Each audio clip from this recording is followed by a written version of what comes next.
Hello everyone, this is Chase Pounds. In today's video, I'm going to be sharing some of the gifts I received for Christmas.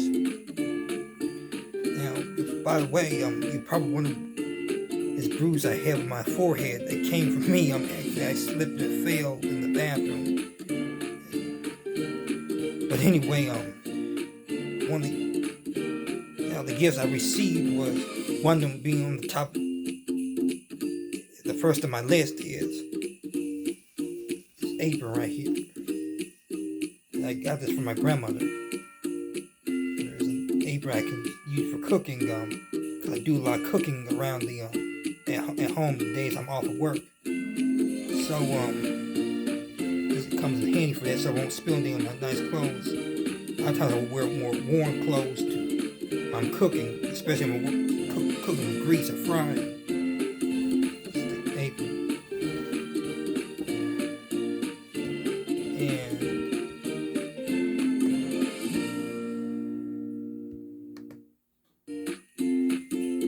Next thing was on top of my list was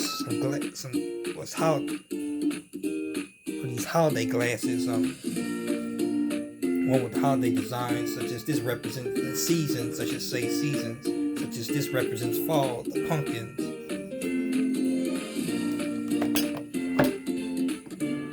Another one like a fall glass. I could probably drink things around Thanksgiving, maybe October, close to Halloween, the ones with the pumpkins especially. And I also got some Christmas glass. I actually drank out of it yesterday. I had it with some eggnog.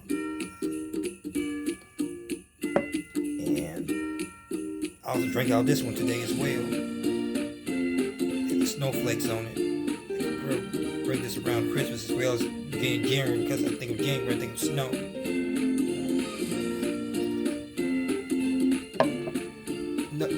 Some other things that I didn't really have a big list for my Christmas list. It was mainly just three things. One was just the apron. The glass is actually one of a beer glass, because I sometimes tend to drink around the holidays. If not, I tend to drink some of you may be familiar with that drink. And I also won the 1953 film Titanic, which I mentioned this film before in my previous YouTube video, but I didn't get it because I kind of wrote my list kind of late. But I have it on my list for next year, I guess. And but anyway, things that weren't really on my list, my parents see. I got a pair of socks, work socks when I'm at work, especially work socks. Different variety of colors. I got red, got blue socks. Blue socks.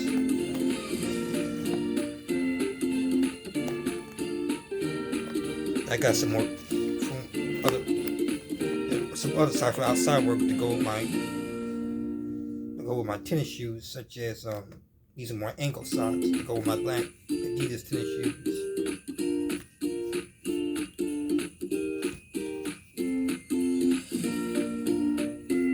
Some other more black and white. Got some white Adidas as well to go with my white tennis shoes,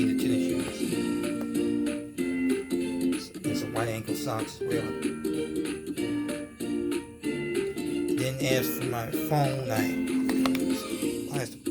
phone, a new charger, phone charger.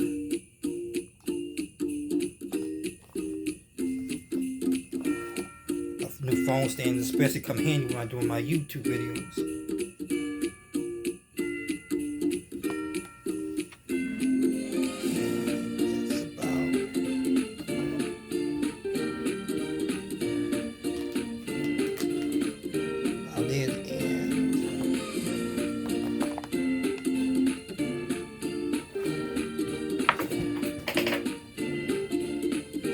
Oh, I also forgot some couple other things that I received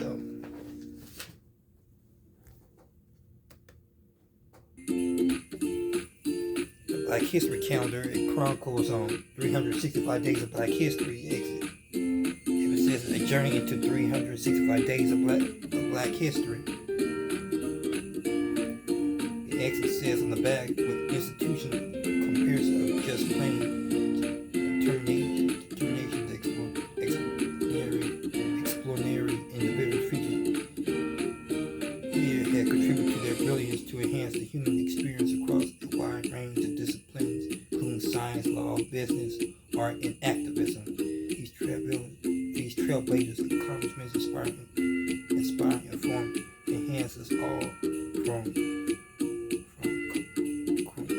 choreographers, dancers, anthropologists, pro-premise to businessmen, activist Benjamin Singleton, also known as the father of the Exodus, who led the Black Americans through Kansas during the Great Exodus of 1879, which I'm familiar with that. I read that on the internet, and it was also part of my lesson in school. I remember reading my textbooks. It was kind of a precursor to the Great Migration. This was in the 19th century, before the Great Migration, before black people really start migrating. And this was the early attempt to migrate blacks to Kansas, to the north, or should I say the Great Plains to Kansas. So this is something that I would like, being a historian into black history as well. I have gotten different black history calendars before in the past. So this is just another part of my collection, I should say.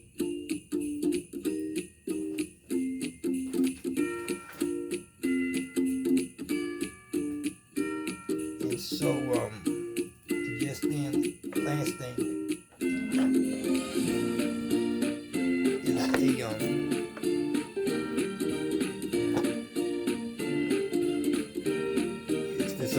is a fragrance.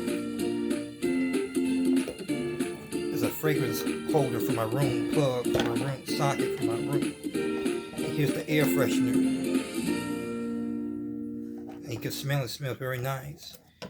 And which you can't smell on here, but of course, but it smells good, and it has the plug-in.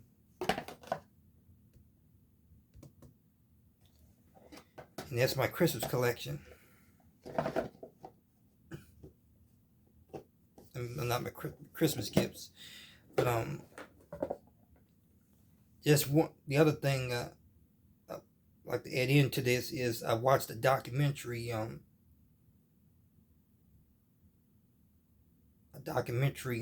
Called "The History of Christmas," or I should say, "Christmas Unwrapped" was named the original title of the documentary, but on YouTube was called "The Real Story of Christmas." It was on the history. It was a documentary that aired on the History Channel, and it talks about the origins of different Christmas traditions. I have been trying to watch this documentary several times in past Christmases, but always funny. Every time I watch it, usually after I eat, I would used to be tired. Like most Christmases, I would usually be tired eating, being full, and I would used to be tired. So usually every time I watch it, I would sometimes get sleepy and fall asleep through parts of it. But I've picked the time to watch it this year. I actually watched it Thursday before Christmas, leading up to Christmas. I was having to be off of work, and this documentary I watched is very interesting. It kind of changed my perspective about how I think of how old the Christmas traditions are, because I used to think that traditions such as, it talks about origins of certain traditions such as the tree, Santa Claus, which I kind of had some prior knowledge about Santa Claus, and it also talks about the birth of baby Jesus, and it even says that there's no, which is kind of someone I knew this, but it's not really known exactly when was Christ's birth,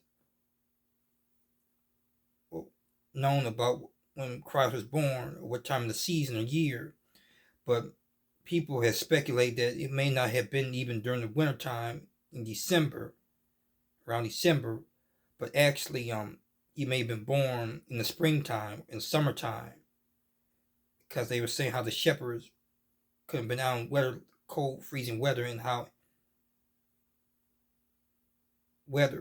shepherds were able to, something about the shepherds able to stand the weather being out in the desert, I think. And they also said that prior to the birth of Christ, there was already a tradition where people were trying to celebrate a sun god around the month of December.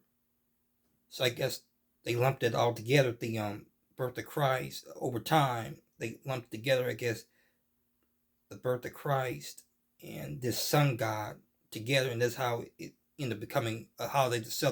This celebration around December 25th has its roots. And from that point on, Christmas wasn't celebrated the way we celebrate today. It was more about rebel rousery, about drunkenness, and disorder. It's kind of like Halloween, the way Halloween started off, but there was more about pranks and creating havoc and disorder rather than the candy. And even said the documentary was kind of like a mixture of Halloween, Mardi Gras, New Year's Eve, because people sometimes be in parades dressed in costumes, and people would be drunk most of the time. And I think the church disapproved, especially as Christianity became more dominant in during the Middle Ages. The church was more in control of, I guess, of people's lives at the time, and it kind of dictated behavior that was considered good and not good. And Christmas wasn't considered, I guess, the best. I guess the best. I should say the best righteous, or I should say, Christian behavior. Best way of explicit displaying Christian behavior, I should say. And over time, as it was banned, it kind of, even though it was mostly banned through many centuries, yet some people secretly celebrate Christmas in one form or another, this Christmas holiday, whether by eating or drinking, giving gifts. There's different traditions that came out over time and developed over time.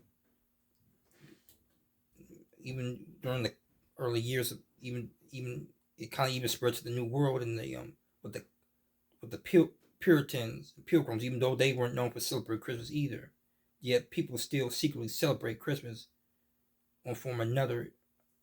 Even into the 18th century, Christmas still wasn't a prevalent holiday that people celebrated, as I always thought it was something people have been celebrating traditionally since medieval times, but that wasn't the case. And yet, period films I watched set during the colonial times, during the Revolution, often depicted people celebrating Christmas and having decorations, but that wasn't really the case. And I think there's a lot. It was inaccurate, and it's not until the 19th century that the modern traditional Christmas we celebrate today started taking root. Such as they mentioned that the first Christmas tree was,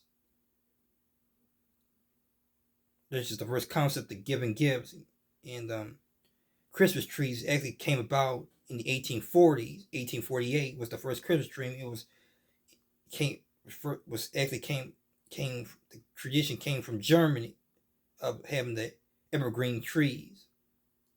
It came from Germany, then spread to England, and it was all, and I guess over time, maybe about the 1850s, 1860s, Americans eventually caught on to the tradition of having Christmas trees, which it was thought was the more traditional old style, but that wasn't really the case, because it was just something that just recently started coming back out in the previous decade, the 1840s, as I said. And then Santa Claus, that came out in the 1820s. It was based off, and I kind of knew this. The root origins of Santa Claus comes from the Italian Saint Nicholas, which, if you see some of the pictures, he's sometimes described as being